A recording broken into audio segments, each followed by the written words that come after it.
মৌমিতার পুরো শরীরে 113টা কামড়ের দাগ ছিল। চিকিৎসক মৌমিতা দেবনাথকে ধর্ষণের সময় সাহায্য করে তারই 2 নারী সহকর্মী।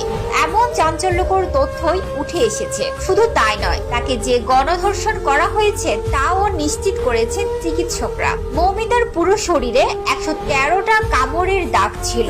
150 গ্রামের মতো শুক্রাণু পাওয়া যায় তার দেহে।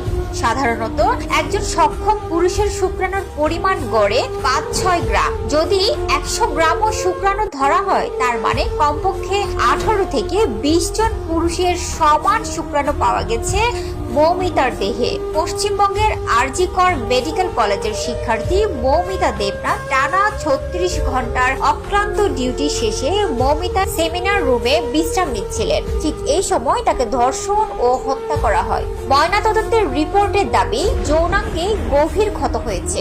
এনটি মন্ডেন